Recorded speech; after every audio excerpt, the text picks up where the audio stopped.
నమస్తే నా TV news కి స్వాగతం. ముందుగా ముఖ్యాంశాలు చూద్దాం. భూసేకరణకు అంగీకారం తెలిపిన షాపుల యజమానులకు చెక్ల పంపిణీ కార్యక్రమం. కూటమి ప్రభుత్వం వచ్చాకే నంది వెలుగు ఆర్ఓబీకి పునర్వైభవం.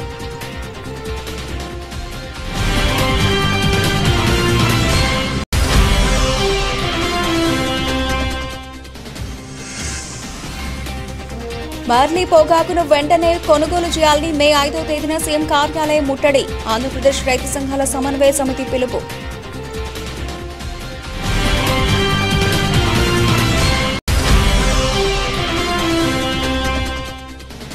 గుంటూరులో ఏపీ టెక్నాలజీస్ చైర్మన్ మనవ మోహన కృష్ణ కార్యాలయంలో చంద్రబాబు జన్మదిన వేడుకలు. తోపుడు బండ్లు వారి వ్యాపార అభివృద్ధికి ధ్యేయంగా బండ్లను పంపిణీ.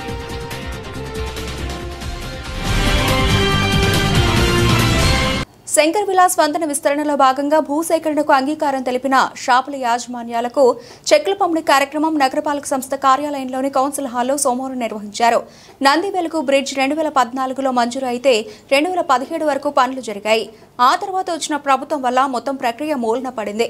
తిరిగి మళ్లీ కూటమి ప్రభుత్వం వచ్చాకే నంది వెలుగు ఆర్ఓబీకి పునర్వైభవం వస్తోంది. ఒక ప్రాజెక్టును ముందుకు తీసుకెళ్లాలంటే ఎన్నేళ్లు పడుతుందనడానికి ఇదే ఒక ఉదాహరణ. అలాంటి పరిస్థితుల్లో కేంద్ర ప్రభుత్వ నాయకులు, సెంట్రల్ గవర్నమెంట్ ఉద్యోగులు అందరి మద్దతుతో కేవలం నెలల వ్యవధిలోనే ఈ ప్రాజెక్టును ముందుకు తీసుకురాగలిగాం. కొందరి కోసం ఈ వంతెన ఆగదు. ఈ నేపథ్యంలో కొందరు కావాలని ప్రజల్లో కొన్ని అపోహలు సృష్టిస్తున్నారు. ప్రజలను భయభ్రాంతులకు గురి చేయడం కోసం లేనిపోని అపోహలు సృష్టించొద్దు.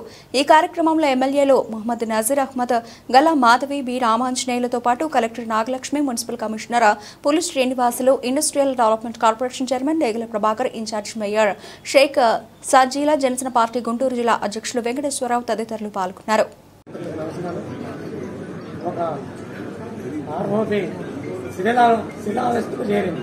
దాన్ని పునర్నిర్మాణం చేయాలి. చేసేదానికి ఎంత రాద్ధాంతం చేయడం, ఎంతవరకు సభ్వాన్ని నేను అడుగుతాను. ఈ ప్రతిపక్ష పార్టీలకు వేరే విమర్శించడానికి ఏమీ లేదు. కాబట్టి అభివృద్ధిని ఎక్కడ వెనక్కి పంపించాలి. ఏదో ఒక విధంగా చేసే పనిని చేయనీయకూడదు. వాళ్ళు ఎటు 5 సంవత్సరాల్లో మొత్తం నాశనం చేసే వెళ్ళిపోయారు. కాబట్టి ఈ కూటమి ప్రభుత్వాన్ని కూడా అభివృద్ధి చేయనీయకూడదు. అభివృద్ధి చేస్తే వాళ్ళ పేరు వచ్చింది. అందుకని చెప్పి ఏదో ఒకటి మాయమాటలు చెప్పి, ప్రజలకు మాయమాటలు చెప్పి ఇది ఈ బ్రిడ్జిని కట్టకుండా చేయాలని చెప్పి చూస్తున్నారు. అది వాళ్ళ వల్ల కాదు, వాళ్ళ ముత్తాతల వల్ల కూడా కాదు. కంపల్సరిగా ఎంపీ గారు, ఎమ్మెల్యేలు, కూటమి ప్రభుత్వం ఆధ్వర్యంలో మంచి బ్రిడ్జి నిర్మాణం పూర్తవుతుంది. ఇదే కాకుండా ఎంపీ గారి ఆధ్వర్యంలో ఇంకొక 3 బ్రిడ్జీలు కూడా నిర్మాణం అవుతుంది. అలాగే గుంటూరు నగరం కూడా సస్యశ్యామలంగా కూడా ఉంటుందని చెప్పి కోరుకుంటూ ముగిస్తాం. మీడియా సోదరులందరికీ నమస్కారం. అట్లానే ఈరోజు గుంటూరు ప్రజలందరూ కూడా ఒక శుభదనంగా మనం పరిగణించుకోవచ్చు. ఏ ప్రాజెక్టులైనా కానీ ముందుగా మొదలు పెట్టేసుకుంటూ వెళ్ళిపోయేటటువంటి సందర్భంలో ఇవాళ పెద్దలు మంచిగా ఆలోచించి పని స్టార్ట్ చేయడంతో పాటే కాంపెన్సేషన్ కూడా ముందు ఇవ్వటం అనేది మనం ఏ ప్రాజెక్టులో కూడా చూడం. దానికి కానీ ఇవాళ కూటమిలో భాగస్వామ్యానందుకు గర్విస్తూ జనసేన పార్టీ తరఫున పెద్దలు చంద్రశేఖర్ గారికి, కలెక్టర్ గారికి, అలానే మున్సిపల్ కమిషనర్ శ్రీనివాస్ గారికి మనస్ఫూర్తిగా శుభాకాంక్షలు చెప్తూ, అలానే దానికి సహకరించినటువంటి వెస్ట్, ఈస్ట్ ఎమ్మెల్యేలు కానీ, మేయర్ గారు కానీ, ప్రతిపాడు ఎమ్మెల్యే గారు కానీ కూడా అందరూ కూడా శుభాకాంక్షలు చెప్తారు. ఎందుకంటే పెద్దలు మాట్లాడారు ఇప్పటిదాకా. ఖచ్చితంగా ఒక 100 మందికి ఉపయోగపడిద్ది అనుకున్నప్పుడు ఒకళ్ళిద్దరికి నష్టం వాటిల్లే సందర్భం వస్తే మనం అది చూడాలి తప్పితే ఈ కింద దాన్ని పట్టుకుని మీ మీద జేఏసీలుగా ఫామ్ అవుతాం అనేది కరెక్ట్ కాదు, సబబు కాదు. ఒకసారి ఈ మేధావులందరూ కూడా ఆలోచన చేయండి. గుంటూరు నగరంలో ప్రధానమైనటువంటి వారధి ఇవాళ మనం నిర్మించుకోబోయేది. దాదాపుగా దాని మీద ప్రతిరోజు కూడా 1.5 నుంచి 2 లక్షల వరకు జనం ఫ్లోటింగ్ ఉండేటువంటి ఒక బ్రిడ్జ్ అది. సో ఇవాళ ఉన్నటువంటి ఇబ్బందుల దృష్ట్యా కూటమి ప్రభుత్వం ఏర్పడినటువంటి మొట్టమొదటిలో ఇప్పుడు దాకా చెప్పినట్టుగా 6-7 నెలల్లోనే దాన్ని ఒక రూపకల్పన చేసి రోడ్డు మీద తీసుకొచ్చారంటే ఉన్నటువంటి ప్రజాప్రతినిధులు అందరం కూడా గుంటూరు ప్రజలందరూ కూడా నిజంగా వాళ్ళందరికీ కూడా మనం పెద్ద ఎత్తున సన్మానం చేయాలి. అలాంటి సందర్భంలో కొంతమంది మేధావులు అని చెప్పుకుంటూ ఎస్ మేధావులే కాదంటలేదు, కానీ మరి ఈ మేధావితనం అంతా నంది వెలుగు బ్రిడ్జి ఆగిపోయి ఇప్పుడు 10 సంవత్సరాలు అయింది. ఏమైపోయింది ఇది చేసి?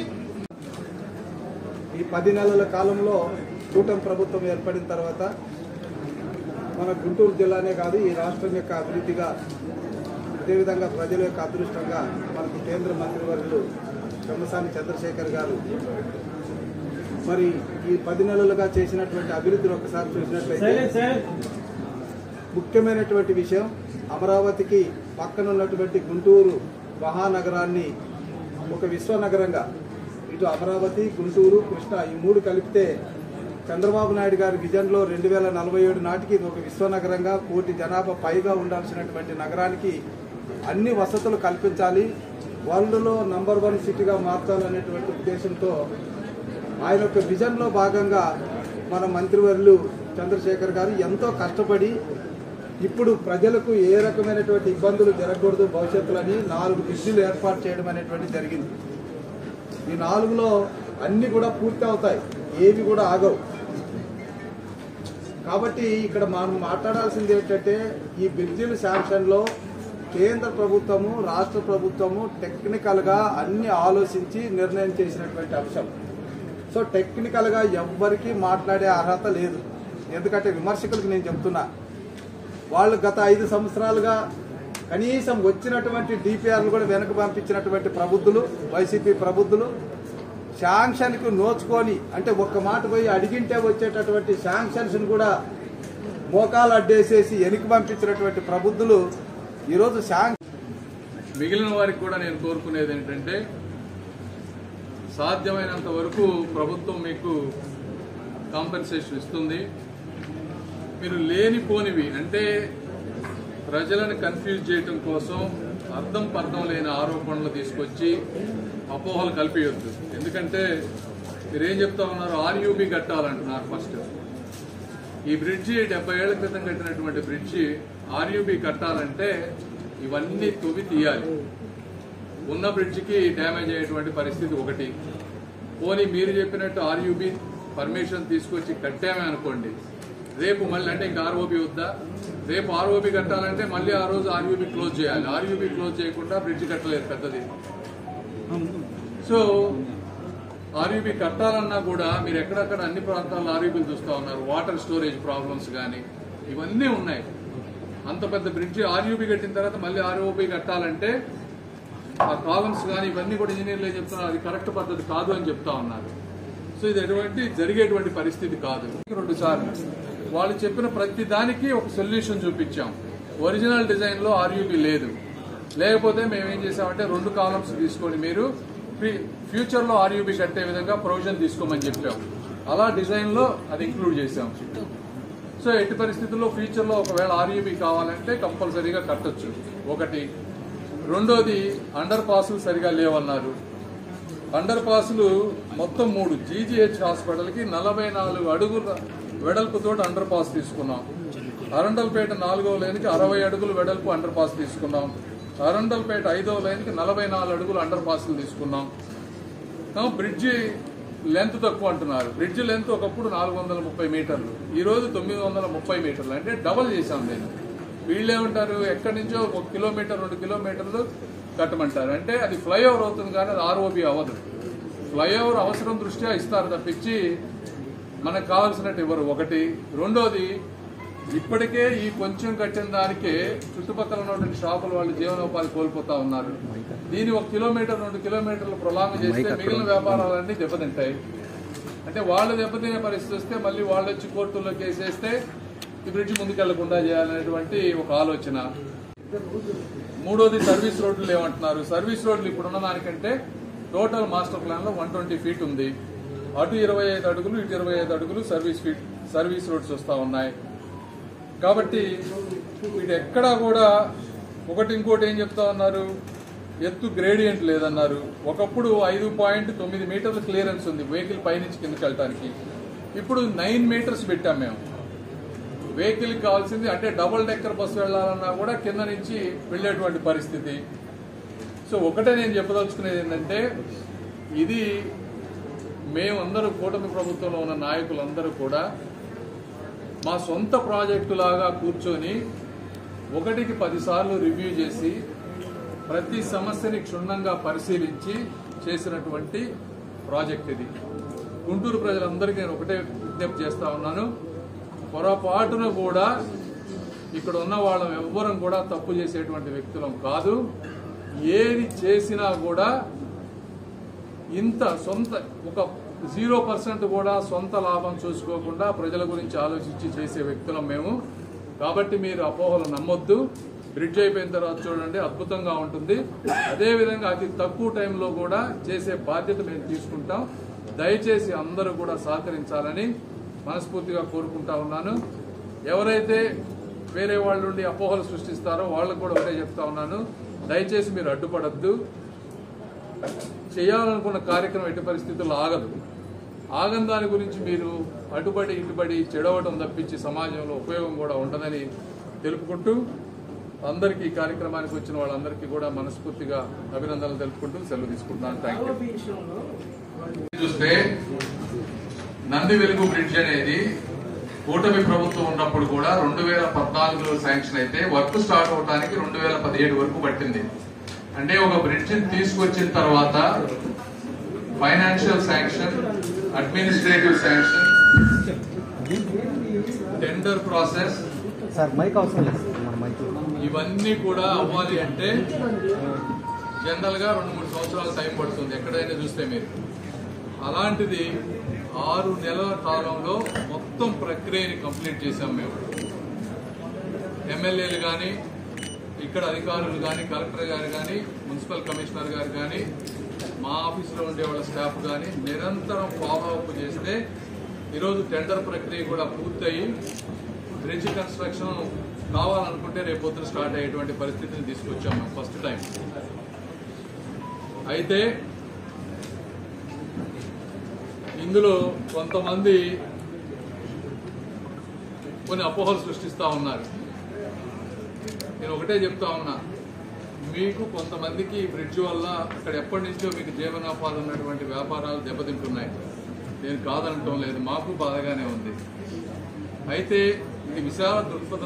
రాష్ట్రంలో పండిన బర్లీ పొగాకును వెంటనే కంపెనీల చేత కొనుగోలు చేయించాలని, దీంతో పాటు ప్రభుత్వ రంగ సంస్థల ద్వారా గత సంవత్సరం కొనుగోలు చేసిన విధంగా క్వింటాలు పొగాకు 18,000 రూపాయలకు కొనుగోలు చేయాలని ఆంధ్రప్రదేశ్ రైతు సంఘాల సమన్వయ సమితి సమావేశం తీర్మానించింది.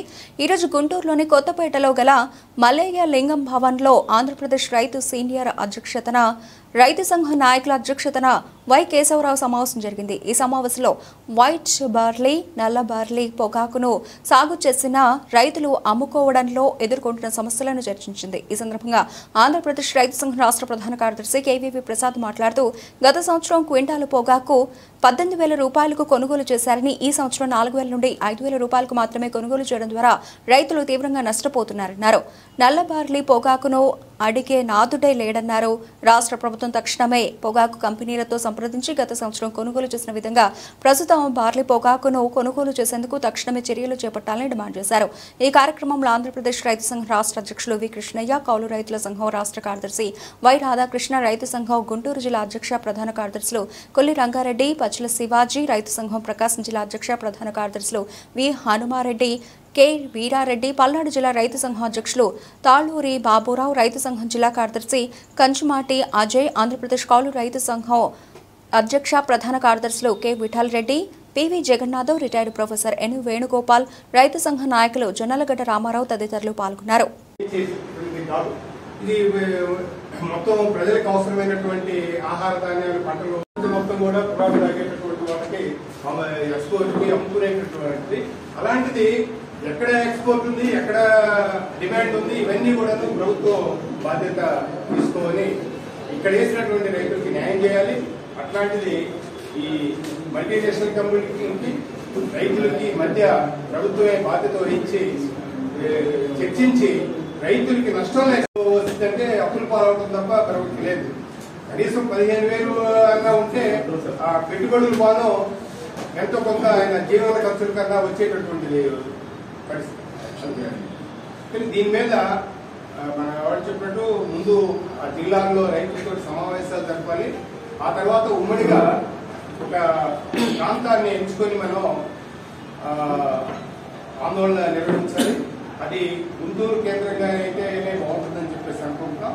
గుంటూరు కేంద్రంగానే అది కలెక్టర్ ఆఫీస్ లేకపోతే వ్యవసాయ కమిషనర్ కార్యాలయం లేకపోతే ఐటీసీ కంపెనీ ఏది జరిగినా కూడాను ప్రభుత్వం కూడా దీనికి బాధ్యత వహించాలి. ప్రభుత్వం కూడా వచ్చి సమాధానం చెప్పాల్సిన అవసరం ఉన్నది. కంపెనీ వాళ్ళని పిలిచి ఎవరైతే ఇతరాలు అమ్మారో ఇక్కడ ప్రోత్సహించారు ఆ కంపెనీ వాళ్ళని పిలవాలి. ముందు రైతు సంఘాల వాళ్ళని పిలిచి ప్రభుత్వం మాట్లాడించి దాని పరిష్కారాన్ని పూనుకోవాలని చెప్పేసి ఆ రకంగా గుంటూరు కేంద్రంగా మనం ఆందోళన నిర్వహిస్తే బాగుంటుంది. గుంటూరులో ఏపీ టెక్నాలజీస్ చైర్మన్ మనవ మోహనకృష్ణ కార్యాలయంలో ఈ రోజు ఏర్పాటు చేసిన ముఖ్యమంత్రి చంద్రబాబు నాయుడు జన్మదిన వేడుకలు సందర్భంగా నిరుపేదలకు ఉపాధిని భవిష్యత్తుకు చేకూర్చుటకు తోపుడు బండ్లు వారి వ్యాపార అభివృద్ధికి జేంగా బండ్లను పంపిణీ మన మోహనకృష్ణ చేతుల మీదుగా పంపిణీ చేశారు. ఈ కార్యక్రమంలో పశ్చిమ ఎమ్మెల్యే గల మాధవి, కోయిలమూడి రవీంద్ర, పార్టీ నాయకులు, అభిమానులు పాల్గొన్నారు. రెక్కాడితే గానీ డొక్కాడదు కష్టాలను చూసిన వ్యక్తి మనవ మోహనకృష్ణ.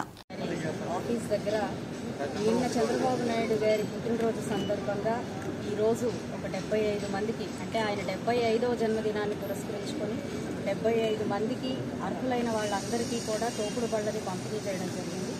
నిజంగా చాలా గొప్ప కార్యక్రమం. మరి నిన్న మన మాన్యశ్రీ చంద్రబాబు నాయుడు గారు, మన ప్రియతమ నాయకులైన చంద్రబాబు నాయుడు గారి పుట్టినరోజు సందర్భంగా రాష్ట్ర వ్యాప్తంగా పండుగ వాతావరణం నెలకొని ప్రతి నియోజకవర్గంలో కూడా అంగరంగ వైభవంగా ఆయన వేడుకలు జరుపుకోవడం జరిగింది. కార్యకర్తలతో, అభిమానులతో, నాయకులతో అందరూ కూడా చాలా చక్కగా సెలబ్రేట్ చేసుకున్నాము. అయితే అన్ని కార్యక్రమాల్లో కన్నా కూడా ఇది చాలా గొప్ప కార్యక్రమంగా భావిస్తూ ఉన్నాను. మరి ఎందరో నిరుపేదలు ఒక బండికి 300 రూపాయల చొప్పున, 600 రూపాయల చొప్పున అద్దె కడుతూ ఆ బళ్ళకి ఇంకా అద్దె బళ్ళల్లోనే వాళ్ళు అలా జీవనాధారంగా అయిన కార్యకలాపాలు చేసుకోవడం జరుగుతూ ఉంది. అలాంటిది ఈరోజు వాళ్ళందరినీ గుర్తించి దాదాపుగా 75 మందిని ఒక్కొక్క బండి 12,000 నుంచి 13,000 చొప్పున వెచ్చించి వారందరికీ ఈరోజు ఈ బళ్ళు పంపిణీ చేయడం అనేది నిజంగా చాలా గొప్ప కార్యక్రమము. ఇటు అన్నదాన కార్యక్రమాలతో, అదేవిధంగా ఎన్నో రకాలైన సేవా కార్యక్రమాలతో ఈరోజు నిన్న చాలా అద్భుతంగా చంద్రబాబు నాయుడు గారి పుట్టినరోజు వేడుకలు అందరం కూడా జరుపుకోవడం జరిగింది. ఇలాంటి ఒక గొప్ప కార్యక్రమాన్ని చేసి అందులో కూడా నన్ను పార్టిసిపేట్ చేసే విధంగా నన్ను ఆహ్వానించిన మోహనకృష్ణ గారికి ప్రత్యేకమైన కృతజ్ఞతలు. చంద్రబాబు నాయుడు గారి ఆశలు, ఆశయాలు నిర్విరామంగా ఎప్పుడు కూడా కొనసాగుతూనే ఉంటాయి. 75 సంవత్సరాలు ఆయనకి వచ్చినప్పటికీ ఇంకా 25 ఏళ్ల వయసున్న ఒక యువకుని ఆలోచన దృక్పథంతో ముందుకు వెళ్లే గొప్ప నాయకులు చంద్రబాబు నాయుడు గారు. ఆయన కింద ఆయన పార్టీలో కార్యకర్తగా ఉండడమే గొప్ప విషయం అయినప్పుడు ఇలా మేము నాయకుల్లాగా ఇలాగా ఎన్నో కార్యక్రమాలు చేసే ఒక వ్యక్తుల్లాగా ఉద్భవించడం నిజంగా మాకు అదృష్టంగా భావిస్తూ సెలవు. ఓకేనా, చెప్పండి. రెడీనా? ఓకే అన్న, చెప్పండి సార్. అందరికీ నమస్కారం. తెలుగు వెలుగు, తెలుగు వారి కీర్తిని, ఖ్యాతిని స్థాయికి దార్శనికుడు, తెలుగుదేశం పార్టీ జాతీయ అధ్యక్షుడు, ముఖ్యమంత్రి వర్యులు నారా చంద్రబాబు నాయుడు గారికి జన్మదిన శుభాకాంక్షలు. వారి 75వ జన్మదినోత్సవాన్ని పురస్కరించుకొని ఈరోజు ఇక్కడ గుంటూరు పశ్చిమ నియోజకవర్గంలో మా మనవ మోహనకృష్ణ చారిటబుల్ ట్రస్ట్ ద్వారా ఇక్కడ 75 మంది నిరుపేద కుటుంబాలకు 75 తోపుడు బళ్ళని అందజేయడం జరిగింది. మా మనవ మోహనకృష్ణ చారిటబుల్ ట్రస్ట్ ద్వారా గతంలోనూ ఎన్నో సేవా కార్యక్రమాలు చేసాం. అదే పందాలు మా నాయకుడిని ఆదర్శంగా తీసుకొని వారు చూపిన సేవా మార్గంలో ఈ కార్యక్రమం చేయడం సంతోషంగా ఉంది. ఈ తోపుడు బండ్ల ద్వారా వారు వివిధ రకాలైన చిన్న వ్యాపారాలు, అంటే టిఫిన్లు పెట్టుకోవటం, కూరగాయలు విక్రయించడం, పళ్ళు అమ్ముకోవటం, ఇస్త్రీ బండ్లు పెట్టుకోవటం, ఇట్లా వాళ్ళ కాళ్ళ మీద వాళ్ళు నిలబడే వాళ్ళకి స్వయం ఉపాధి కల్పించడానికి నా వంతు ఈ చిన్న సాయం చేయటం చాలా సంతృప్తిగా ఉంది. ఈ కార్యక్రమానికి విచ్చేసిన గుంటూరు పశ్చిమ నియోజకవర్గ శాసనసభ్యురాలు సోదరి శ్రీమతి గల్లా మాధవి గారికి, అలానే జోన్ 5 ఇన్ఛార్జ్ శ్రీ కోయిలమూడి రవీంద్ర గారికి నా ధన్యవాదాలు. నారా చంద్రబాబు నాయుడు గారు మరింతకాలం వారు ఆయురారోగ్యాలతో, వారు సుఖ సంతోషాలతో మరింత ప్రజారంజంగా వారు మరిన్ని సంవత్సరాలు ప్రజాసేవలో ఉండాలి. వారిని స్ఫూర్తిగా తీసుకొని మనందరం కూడా ఇదే సేవా బంధాలు కొనసాగాలని కోరుకుంటూ మరోసారి నారా చంద్రబాబు నాయుడు గారికి జన్మదిన శుభాకాంక్షలు. ఈరోజు గుంటూరు వెస్ట్ కాన్స్టిట్యున్సీలో ఆంధ్రప్రదేశ్ టెక్నాలజీ సర్వీస్ చైర్మన్ గౌరవనీయులు మన్నవ మోహన్ కృష్ణ గారు, మన ప్రీతమ నాయకుడు మాన్యశ్రీ నారా చంద్రబాబు నాయుడు గారు 75వ జన్మదినం సందర్భంగా ఈరోజు కడు పేదలకి 75 మందిని గుంటూరు వెస్ట్ కాన్స్టిట్యున్సీలో సెలెక్ట్ చేసి వాళ్ళకి స్వయం ఉపాధి కల్పించాలనే భావంతో వాళ్ళందరికీ కూడా ఉచితంగా ఈ యొక్క దోపిడీ పనులు ఇక్కడ వెస్ట్ ఎమ్మెల్యే గల్లా మాధవి గారి చేతుల మీద ఇవ్వడం జరిగింది. చాలా శుభపరిణామం. ఇట్లా సెల్ఫ్లెస్ సర్వీస్ చేసే వాళ్ళు మోటివేట్ ఎక్కువ తెలుగుదేశం పార్టీలో ఉంటుంది. ఎందుకంటే ఏమీ ఆశించకుండా ఒక సేవా భావంతో, ఎందుకంటే ఎన్టీఆర్ గారి పార్టీ పెట్టినప్పుడు సమాజమే దేవాలయం, ప్రజలే దేవుళ్ళు. అలాగే ఈ ప్రజలు కూడా మన దేవుళ్ళుగా భావించి వాళ్ళకి ఏమైతే కనీస వసతులు కల్పించాలో ఆయన గూడు కూడా నేరాన్ని ప్రారంభించింది పార్టీ. అలాగే ఇప్పుడు కూడా చాలామందికి ఆరోగ్యశ్రీలో కానీ ఈ యొక్క టిట్కో ఇల్లు కానివ్వండి, వివిధ రకాలుగా తెలుగుదేశం పార్టీ పెన్షన్ కూడా 4,000 రూపాయలు చేస్తున్నాం మనందరికీ. ఇట్లా రేపు పొద్దున పిల్లలకి వాళ్ళ పిల్లలకు కూడా రేపు మేలో ప్రోగ్రాం స్టార్ట్ అవుతుంది. వాళ్ళ విద్యకు కూడా ప్రతి ఒక్క స్టూడెంట్కి 15,000 రూపాయలు కూటమి ప్రభుత్వం ఇస్తుంది. అట్లాగే రైతులు కూడా ప్రతి రైతుకి కనీసం కౌలుదారులకు కూడా మినిమం 20,000 రూపాయలు ఇచ్చే విధంగా ప్రభుత్వం చర్యలు తీసుకుంది. ఇలాంటి మంచి కార్యక్రమం చేస్తున్న ప్రభుత్వం, అట్లాగే కార్యకర్తలు, నాయకులు అందరూ కూడా ఈ యొక్క మంచి ప్రభుత్వాన్ని ప్రోత్సహించి రానున్న కాలంలో ఆ యొక్క దేవుడు ఆశీస్సుతో చంద్రబాబు నాయుడు గారు మరింత పేదలకు చేరుకోవాలని కోరుకుంటూ ఈ అవకాశం కల్పించిన మన్మోహన్ గారికి ప్రత్యేకమైన ధన్యవాదాలు. Thank you. గుంటూరు జిల్లా వైసీపీ కార్యవర్గ సమావేశం గుంటూరులో జరిగింది. ఈ కార్యక్రమంలో గుంటూరు జిల్లాలోని అన్ని నియోజకవర్గాల సమన్వయకర్తలు పాల్గొన్నారు. ఈ సందర్భంగా జిల్లా అధ్యక్షులు మాజీ మంత్రి అంబటి రాంబాబు మాట్లాడారు. ప్రధానంగా 3 అంశాలపై చర్చించినట్లు చెప్పారు. మిర్చి రైతులను ఆదుకోవడం రాష్ట్ర ప్రభుత్వం పూర్తిగా విఫలమైందని మండిపడ్డారు. వక్ఫ్ సవరణ చట్టాన్ని వ్యతిరేకిస్తున్నట్లు వెల్లడించారు. శంకర విలాస బ్రిడ్జ్ డిజైన్ పునరాలోచించాలని డిమాండ్ చేశారు. గతంలోనే ఈ బ్రిడ్జ్ నిర్మాణానికి 2 కోట్ల రూపాయల వరకు అంచనా వేసినట్లు తెలిపారు. కేవలం 98 కోట్ల రూపాయలతో శంకర విలాస్ బ్రిడ్జ్ నిర్మాణం సాధ్యం కాదని అన్నారు. ప్రజల ఆమోదయోగ్యం అయిన ఐకానిక్ బ్రిడ్జ్ నిర్మించాలన్నారు. భారతదేశం ఎటు వెళ్తుంది? జోజిలా పాస్ కట్టారు. అటువంటి దాంట్లో గుంటూరులో మనం ఈ యొక్క బ్రిడ్జ్ గురించి అసలు ముందుగానండి, ముందు కమిటీని వేయండి, వీళ్ళు డిస్కస్ చదువుని. మీరు చెప్పింది కనుక మేము కూడా తెలియగలం కదా, మీరు చేస్తే కన్విన్స్ అయితే వీళ్ళు యాక్సెప్ట్. నేనంటే ఇటువైపు నుంచి వెళ్ళేవాళ్ళు కోర్టు కట్టి వెళ్తారు చెప్పమని వాళ్ళు. Straight one question, I'm imposing one question. మళ్ళీ రిటర్న్ తీసుకుంటే మళ్ళీ అక్కడ ఎక్వైర్ చేయాలి కదా ల్యాండ్స్. మళ్ళీ రైల్వే స్టేషన్ కట్టి వస్తారు. ఇప్పుడంటే ప్లాట్ఫామ్ 1 ఇటువైపు వస్తారన్నారు అన్నారపేట వైపు. అంటే నేను అంటుందంటే వాళ్ళ అడ్వైజరీ కమిటీ పెట్టండి, అందరూ రాజకీయ పార్టీని పిలవండి. మీరు 3-4 కూర్చొని డిస్కస్ చేసుకుని క్లోజ్ చేసుకునేట్టుగా.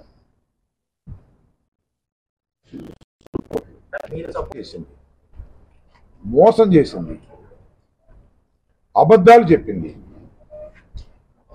ఎందుకని అంటున్నానంటే చంద్రబాబు నాయుడు గారు కేంద్ర మంత్రితో మాట్లాడానని, కేంద్ర ప్రభుత్వం గిట్టుబాటు ధర 11,871 రూపాయలు గిట్టుబాటు ధర నిర్ణయించిందని శాసనసభలో చెప్పారు, విలేకరుల సమావేశాల్లో చెప్పారు. కానీ ఒక్కటికి కూడా కొనుక్కోకుండా మిర్చి రైతుల్ని దగా చేసినటువంటి ప్రభుత్వం.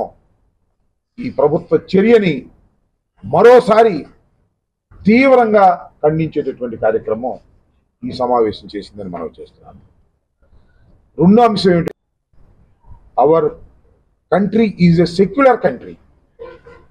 రాజ్యాంగం ప్రకారం ఎవరి మత విశ్వాసాలు, ఎవరి మత కట్టుబాట్లుతో నడుస్తూ ఉండాల్సినటువంటి సమాజం ఇది.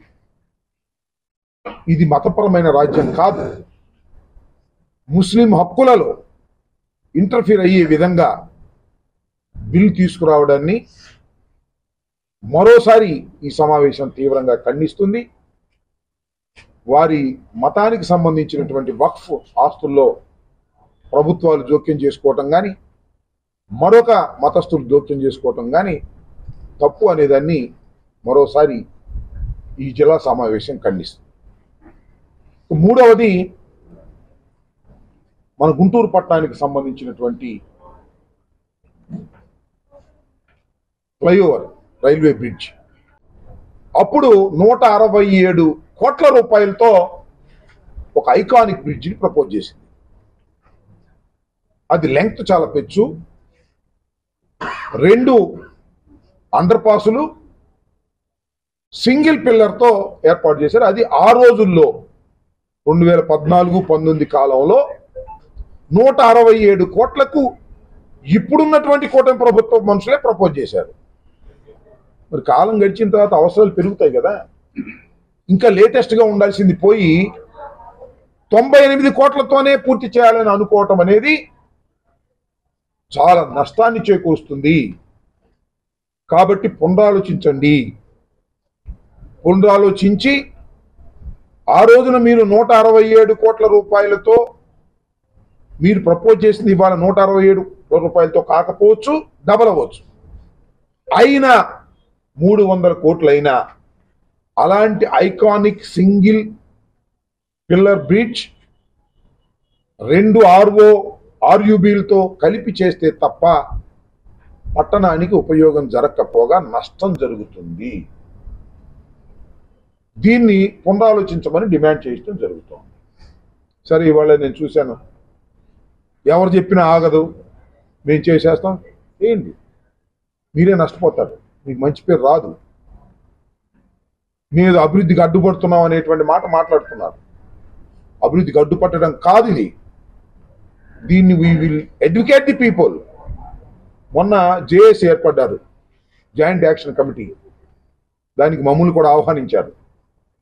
దానిలో ఒక పార్టీ కాదు, ఒక జనసేన, తెలుగుదేశం మినహా ఆల్మోస్ట్ ఆల్ అందరూ వచ్చారు. పట్టణంలో ఉన్న ప్రముఖులు వచ్చారు, న్యూట్రల్ పీపుల్ వచ్చారు. వాళ్ళందరూ ముక్త కంఠంతో చెప్పారు ఇది తప్పు అని. అయినా మేము చేస్తామంటే మీకు అధికారం ఉంది కాబట్టి చేస్తారు. చేస్తే ప్రజలు నష్టపోతారు, తర్వాత మీకు చెడ్డ పేరు వస్తుంది. ఈ విషయాన్ని మేము పదే పదే చెప్తున్నాం. ప్రజాధనాన్ని దుర్వినియోగం చేస్తారు. మేము ఒకటే సూటి ప్రశ్న అడుగుతా ఉన్నా, 2014-19లో వైఎస్ఆర్ కాంగ్రెస్ పార్టీ కార్యవర్గం ప్రతి మాసం ఒక్కొక్క నియోజకవర్గంలో సమావేశాలు ఏర్పాటు చేసుకొని అక్కడ స్థానికంగా ఉన్న సమస్యలు, రాష్ట్ర సమస్యల మీద చర్చించి తీర్మానాలు చేసుకోవాలనేది మీ మొదటి సమావేశంలో నిర్ణయించుకోవడం జరిగింది. దానిలో భాగంగానే ఈరోజు గుంటూరు వెస్ట్ కార్యవర్గ సమావేశాన్ని ఏర్పాటు చేసుకొని 2 గంటల పైచిలకు వివిధ సమస్యల మీద, అంతర్గతమైన పార్టీ విషయాల మీద చర్చించుకోవటం జరిగింది. దీనిలో ప్రధానంగా 3 విషయాల మీద చర్చించుకొని తీర్మానాలు చేయటం జరిగింది. మొదటిది మిర్చి రైతుల సమస్య. ఇంతకుముందు సమావేశంలో కూడా మేము మిర్చి రైతుల మీద చాలా సుదీర్ఘంగా చర్చించాం, తీర్మానాలు కూడా చేశాం. బులెటిన్ ముగించే ముందు హెడ్లైన్స్ మరోసారి. భూసేకరణకు అంగీకారం తెలిపిన షాపుల యజమానులకు చెక్ల పంపిణీ కార్యక్రమం. కూటమి ప్రభుత్వం వచ్చాకే నందివెలుగు ఆర్ఓబీకి పునర్వైభవం.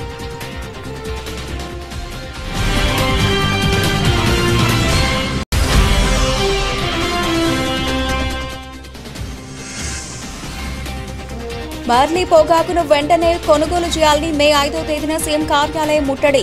ఆంధ్రప్రదేశ్ రైతు సంఘాల సమన్వయ సమితి పిలుపు.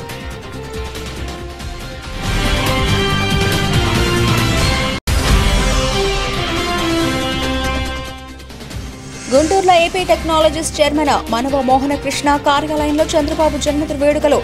తోపుడు బండ్లు వారి వ్యాపార అభివృద్ధికి ధ్యేయంగా బండ్లను పంపిణీ.